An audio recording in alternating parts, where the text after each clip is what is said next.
back to Open House. Thank you for joining us today on this edition. I'm Susan Ng, together with Pei Fen Ning from 99.co. If you have questions, you can call us at 669-11938 or send us your WhatsApp messages to 963-11938. Now, since the pandemic began, much attention has been given to the sizzling condo and HDB markets. In fact, according to the 99 SRX landed resale index, prices have grown by 21.4% from July 2020 to April 2022. Now, year on year, from April last year, the price increase is 16.7%. In particular, CCR landed price growth was actually the strongest. It recorded 18.3% from last year. And in terms of transaction counts, if we look at the whole of 2021, the total volume was 3,642. This is based on the caveats lodged, which is an increase of 74% from 2020. So most of the transactions last year happened in the OCR, as it took up about 2/3 of the total number of transactions. And currently, only 5% of the population live in landed property, which predominantly are Singaporeans and new citizens, as foreigners are generally not allowed to purchase landed property. So the median price for landed property in 2022 so far is about $4.1 million and $1,344 per square foot, with a median land size of 3,175 square feet. Right, and with that preamble, we're going to talk more about things like affordability and the strong price growth for landed properties in Singapore. And we are joined now by Harry Yap. Harry is Associate Branch District Director with Propnex Realty Private Limited. Harry, thank you for joining us today. Hi, Susan. Thank you for bringing me back again to the show. Yeah, thank you so much for making time. Right, so talk to me and Ning about affordability, about demand, about aspirations. A landed property, we all know, usually comes with a higher price tag in Singapore. How does this affect home seekers who perhaps aspire to own one someday? Well, that's a very good question. So, like Ning has said, right, landed property is unique. So only citizen can buy landed property in Singapore. Foreigner and permanent residents are not permitted to purchase or own any landed property. That also means that we are somehow sheltered from foreign buyers, which usually have good budget and they're buying apartments. Unfortunately, the entry price, like what you say, is very high. If you don't have 3 to 4 million, right, you might not be able to enter into a landed property. Now, the highest price tag, right, is a factor of demand and supply.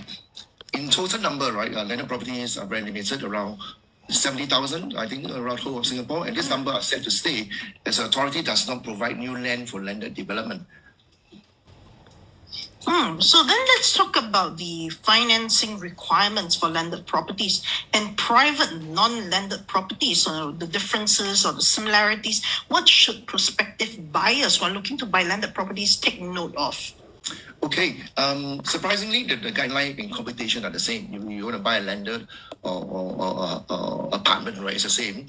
From what I observe, right, the difference in quite big is actually the landed property. You have to prepare a lot more cash. For landed property, right, it's not uncommon nowadays to have a house that sold anything from 100,000 to $500,000 above valuation.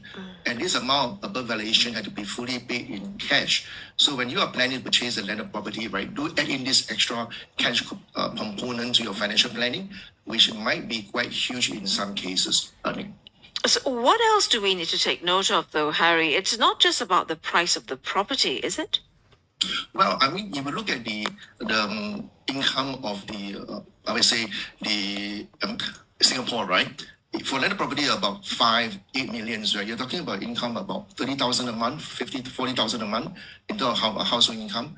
So that's also kicking on in terms of the banking, right? In terms of their loans, everything, they take in more consideration from that. So before you buy anything, right, in landed, right, do talk to your bank first. Make sure that you're covered in the loan, because you don't commit into property, you put in the money for option, you find that you try to scramble for money or find ways to make it work. And TDSR is still there, by the way.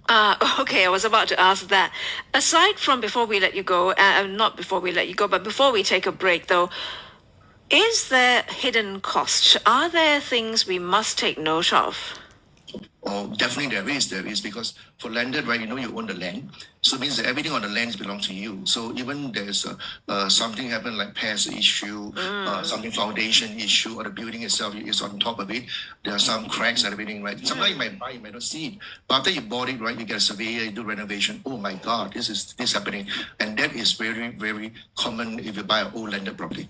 Okay, so again, going back to what you say, you really must have your finances in order so that you can plan for things you cannot see. Because pests underground, that's something you cannot see. And I had that problem before. So I do understand exactly what it is that you're saying. We continue our conversation with Harry Yap and come back and talk more about requirements, upkeep requirements and expenses that are needed to maintain a landed property. And if you have questions, you know what to do. Stay with us on Open House.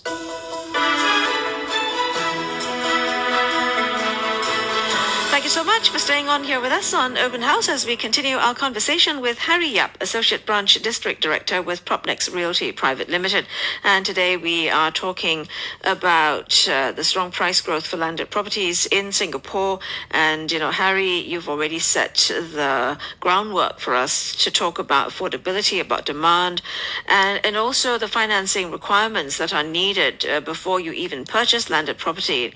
And Larry, you're absolutely right, Harry, to say that, you know, once you buy that property, there are many things you need to take note of, right? Sometimes we forget if your garden's big, you need to keep that pruned and clean. Take care of the trees on your property. You can't have branches falling into your neighbor's home and things like that. And there are unseen things as well when you buy the property, and upon renovation, you may find things, for example, I don't know, termites or hidden pests that aren't there. So you kind of need to put all this into place, right? And TDSR is still there as well, Harry. Yeah, that's right. Okay, so, you know, we move on to talk about supply then, because aspiration is only one thing. There's got to be supply, Ning. Yes. So, Harry, you mentioned earlier that, you know, we're sort of limited to that 70,000 landed properties that we have in Singapore. But what about supply of the new landed homes? Is the current supply mainly coming from rebuilding old houses and the en-bloc market? Or what other options are? The option is very limited, you know. Okay. And I mentioned to you, right, the government doesn't release state land for landed property development. So mainly it come from rebuilding of old houses, which we have seen a lot for the last 2 years. Old houses are being bought by new buyers and they tear down, rebuild. On the other hand, right, there are developers like Bukit Sembawang, like you mentioned earlier, the developer, had quite a sizable land bank in Singapore. And lastly, right, the previous Mediacorp Caldecott Hill premises, right, that you are housing last time, become a new landed property and came now when they changed the zoning from commercial to landed residential use. One more area is that is also might have some numbers of new landed. Developers have now they're building cluster housing, the trend is there, which provide an alternative and more affordable option for those who aspire to stay in a landed lifestyle. So these are the limited, that is the issue now right now. Okay, so old land for new users is what you're talking about. That's the main bulk. Okay, and I've also seen terrace houses being sold en bloc. It's a little bit difficult, but it has happened. Actually, it's more the reverse, you know. Okay. Like example, in Teluk Kurau, right? Yes. There are a lot of landed in KL, JM, right? These are zoned for apartments. So they collectively, like 5 landed property, they collectively and they come up together and they build apartments. So in fact, it's the reverse. Okay. So you actually get more housing units for each plot. Correct. And small developers are coming in also to buy actually big plot of landed property like a bungalow and decide to buy 2 semis or maybe 2 bungalows or 4 and they divide to maybe terrace houses. But that number is insignificant. Consider that they cannot build like 1,000 or 100 like Yeah, no, absolutely right. So let's talk about investment potential and also the past performance that we've seen. Difference between a terrace house in an RCR versus a semi-D, for example, and an OCR. Okay, now if you talk about RCR, right, the zoning in URA it cover actually Thomson's Rangoon Garden. All right, OCR is covered actually even East Coast also is also under OCR. So it's quite unique that how they put in RCR and OCR. Why I say that because the landed is actually go by area, like in Thomson and in the Serangoon and East Coast. This is a very popular area. That's why when Ning say that two-thirds of the transaction in the area is true because that area is within the RCR. Now, just comparison, right? You look at terrace houses in Thomson, right? In 2013, right, they are going about 1,002, and now presently they are going about 1,006. So it's about 30% growth. For 70 in the East Coast, right, it's the same. They are now about 1,006, maybe a bit more. Somehow the growth for landed property, right, as long as they are established area, right, the growth rate is the same. I'm just thinking, do I answer your question for that, Susan? Yes, Ning. So let's talk about the rules and regulations governing foreigners who want to purchase landed properties, because we know that if they could, they would, because there's a very strong foreign interest in Singapore properties for sure. Yeah, I see. Okay, I think you talk about in terms of the foreigners, right? I think there's one unique exception that I want to mention is actually Sentosa. Yes. When they're beginning to bring residential home in 2006, right? That's a number of years ago. The authority introduced a scheme to allow PR and foreigner to own landed property in the gated community called Sentosa Cove. This is a unique scheme when foreigners and PR are immediately granted a special permit to purchase without fulfilling the stringent requirement.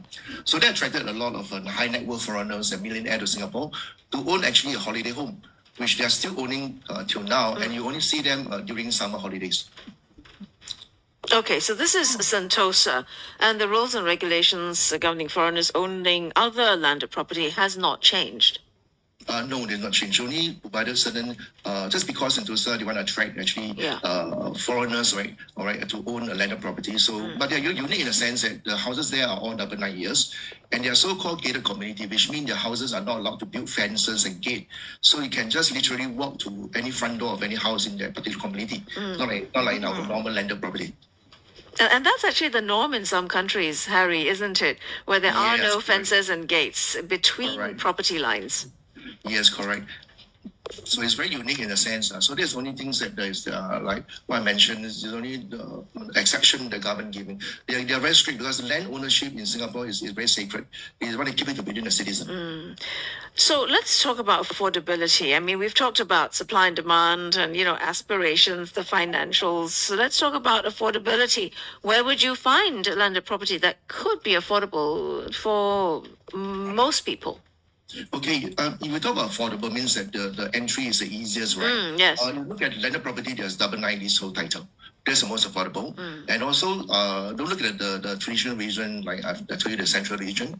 Look to Sembawang, Changi, and the West Coast, even further West Coast. You can find something that's quite reasonably entry level is pretty okay for this area, double 9 lease. That's the one I consider affordable. Actually, Ning and Harry, some of these places you've mentioned actually are quite nice. They're surrounded by nature, aren't they? You look about, and I'm just imagining Sembawang, the further outskirts of Sembawang, you can actually see houses that are surrounded by green, quite a lot. Well, you can get one house that you faces the sea, which you can find yes, I've actually seen those. I walked past as well. That's absolutely gorgeous. Can you imagine a house facing the sea, Harry? Yeah, beautiful, but it's just too far from me. Hey, you know what? If you aspire to own a house and you really like that sort of lifestyle, you'll manage the distance, Harry. I'm sure of it. Ning. I agree. Yeah. I'm for that, yeah, Ning. And while we're on the topic of affordable landed properties, and you mentioned earlier the 99-year leasehold landed properties, I'm sure there are some around Singapore that are maybe only 30, 40 years left in the lease. And so if someone that is not considering strong price growth or basically strong growth in the value of the property, is this probably an affordable option? The older landed properties that are probably closer to the end of the lease, and what kind of price range are we talking about here, Harry? Okay, now maybe I just add it a bit more, if you don't mind, right? Talk about double 9 leasehold. Buying double 9 leasehold is very different from apartment. For apartments, right, the double 9 leasehold is very common and become an accepted norm to own a double 9 leasehold apartment. But for landed, right, I mean, the number of the landed property, a majority are freehold 999. So that's why Ning was saying that decaying lease of another 9 landed property is actually a concern. So if you're talking about buying a lease that left about 30 years, right, first thing you need to consider is the bank. The bank, CPF, you have problem with all this financing. So technically, you're covered in cash. Okay, why are people still buying? It's very simple. Like example, you go to some Rifle Range Road, you have 99 landed, all right, and that one you buy, right? You have 15, 20 years, but the amount of investment you put in, right, is better than paying rental. All right, so at the end of it, it's still a dollar and cents that you want to buy a landed is 30 just for lifestyle. Because if you're going to put the money in an apartment, maybe you stay a two-bedroom apartment. Buying a 20, 30-year lease landed, you pay all in cash, right? You stay landed. So lifestyle is more important. What are the considerations, though, for buying a leasehold property with so few years left on its lease? Well, the concern is only the financing, Susan. That's about it. The rest of them obviously is the same as any lender. You have to consider the condition of the house itself is so old, and like I mentioned about the maintenance of the house, right, Susan? You buy a new house, right? The likely that you won't be spending a lot on maintenance. But you're buying a 20, 30-year-old house, right? I can guarantee you the roof need maintenance, the wire need to be changed, and that will cost you a bomb. No, I totally understand that because I've been through that before. And you have lots of pests hidden underground you don't see until many years of living in that property and on that particular piece of land. Harry, appreciate your insights as always. Okay. Thank you for making time for us. Sure. Thank you. Harry Yap there, Associate Branch District Director with Propnex Realty Private Limited. Ning, again, another weekend of good conversations with our guests here on Open House. And that's all the time that we have this week on Open House. You can find